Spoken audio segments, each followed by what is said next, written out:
Star Trek The Mirror Universe Collection. And this is a new Star Trek graphic novel that I've been reading. And it's actually pretty long. You can see how thick it is. It's about, I think, 17 issues thick overall. I'm sorry, 19 issues thick overall. Covering 3 Star Trek The Next Generation related Mirror Universe stories in...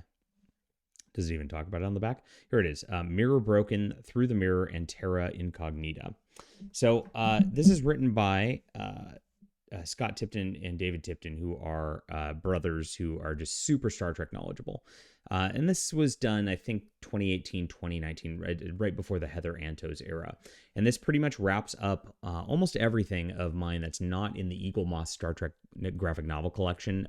So it brings me up to date. And that's what I've been trying to do, so I can put these all in a short box and tuck them away for my Star Trek collection. I have every Star Trek graphic novel out that's been released ever. So pretty cool. And so interesting, they have really thick paper on this one, which makes it really difficult to hold up this kind of a big thing. Mirror Broken is a Mirror Universe story where it goes into the Star Trek The Next Generation crew and how Picard went from the Stargazer to the Enterprise. There's like this stealth ship called the Enterprise that's out there as the Terran Empire kind of is dying, as the Cardassians and Klingons have kind of taken over, much foreshadowed in the DS9 stuff later in the actual episodes. And this goes over Picard and his crew. That's done by J.K. Woodward, who clearly like kind of takes images from the show and kind of renders them in his own style, which I actually like. I actually like his style. He did a bunch of work with Peter David for Fallen Angel, which is nice too.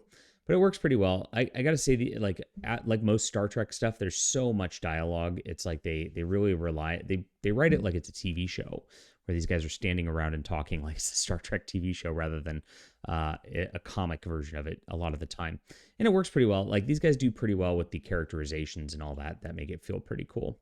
So they're going to hijack the Enterprise and take it for themselves. And eventually they get embroiled in a conflict with the Cardassian Union, who then tries to destroy them. And they pull off a maneuver to give the Terran Empire its first major victory in a long time. The fleet battles look really cool with this guy's art. The next series, this is a Data one-shot that ties into that, and like the origin of Data. The next series has a different artist who's not quite as good. He's all right, though. I mean, it's just kind of standard fare here. And this one actually details them finding the Prime universe.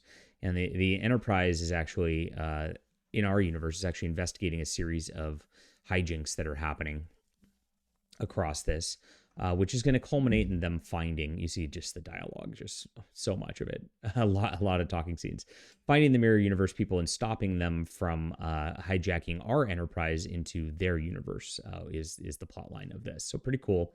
Like I said, the art's not quite as good on this one. I mean, the storytelling stays consistently. The dialogue, once you get out of like those like talky scenes, it goes pretty well, but it's back and forth. Like it's not, the pacing just does not feel consistent here.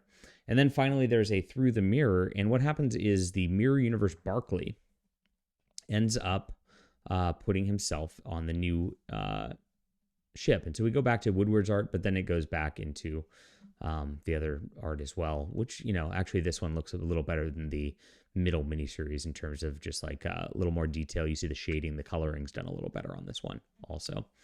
And so this one, each one of these are like one-shot adventures of Barclay being involved with the crew as interesting things happen across the universe in Star Trek. And this is probably the best storytelling out of all of it. At the end of it, the Mirror Universe team ends up catching up with Barclay and bringing him back to the Mirror Universe. You see these dialogue scenes where it's just like two talking heads with tons of dialogue.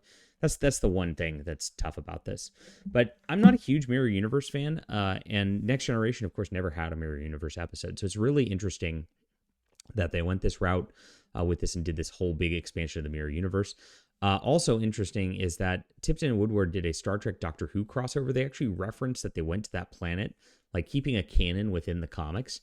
And I haven't read that one yet. That's actually the final graphic novel that's of the modern stuff that is not in the Eagle Moss collection that I need to read. And they keep a canon with that, and they return to that planet in one of the issues here and actually reference it, which is kind of cool because a lot of the Star Trek comics don't have an internal canon like that. And then this does then dovetail into the event, the Mirror War, which brings in some of the DS9 characters and the like into what's going on, which I read and reviewed for the channel earlier. I would highly recommend reading this first because this gives a lot of background that would make you care a lot more about the mirror version of the characters in that. I didn't realize they were related at the time, and the reading order really should be this, then that, 100%. And I guess the Doctor Who one too, because that actually just gets referenced in this, but that's probably not as crucial to have a timeline. So if you do want to read the Mirror War event, which gets pretty interesting and really finalizes the fate of Captain Picard, I would start here first and then go into that. All right, leave a comment down below with what you think about this. I call it a 7 out of 10. The art's serviceable in a lot of spots, and the story, I like the story quite a bit. I like their characterizations quite a bit. It gets bogged down with the dialogue, slowing things down a little too much at points, as I mentioned. And hit the like and subscribe button. We'll be back soon.